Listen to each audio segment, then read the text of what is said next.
Ова за една недела ќе бидеш мракнато. Сепката ги. Не може да најдеш здраво. Ако досега најголемата борба на лозарите беше исплатата на субвенциите и откупот на грозјето, годинава тоа е што нема да има род. По земјоделците од Преспанскиот регион и лозарите, но и земјоделците од Тиквешкиот се жалат дека родот за кој изминатава година работеа е измрзнат речиси 100%. Еве, гледате сами колку е. Од ова повише не може да биде. Како што вика наш Амди Бајрам, од 102% повише не може да биде. Од 100% е сигурно исушено.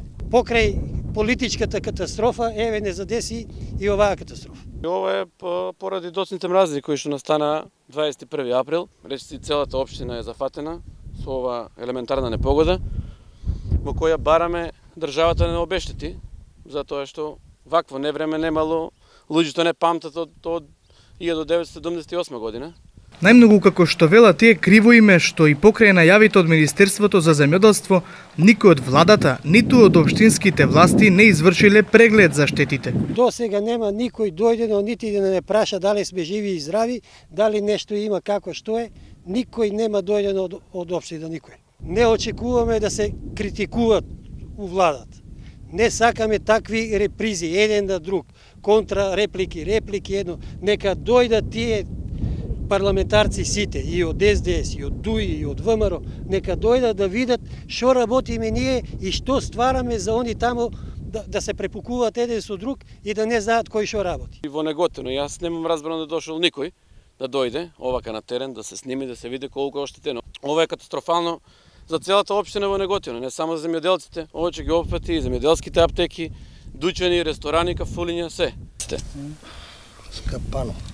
Некои што не го знаат, они мислат дека е зелено и ќе биде, ама семката срцето му е изгорено, готово виш од ова. Тоа значи дека ова овошка повеќе од ова не може да Од ова нема ништо, они корењата дали ќе останат.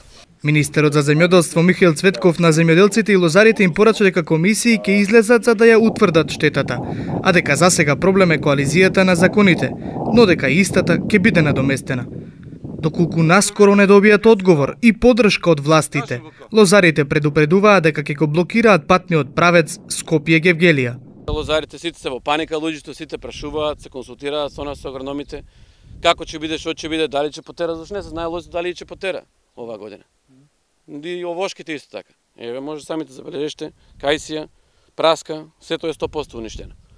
Луѓето имаат инвестирано тука, имаат ставено џубре, имаат прскано препарати, сето е заштитено како што треба, но не може, на крајот нема да имат никаков принос. Ова е 100% оштетување во овој район. Доколку не бидеме обештетени, ние најавуваме веќе од наредна недела дека ќе го блокираме патниот правец, поготово може и автопатот да се блокира Скопје-Гевгелија. Апелираме уште еднаш, значи да се ја сватат луѓето посериозно работата, дека мора да се обештети ова, значи народот што се викат кај иначе ќе претрпи за леп, ако не се обештети ова. Ваков чекор неодамна поради неисплатено грозје, неисплатени субвенции и мрзнење на лозовите и овошните насади презедоа лозарите од неколку општини од Тиквешијата, кои половина час го блокираа патот Градско Прилеп кај Росоман.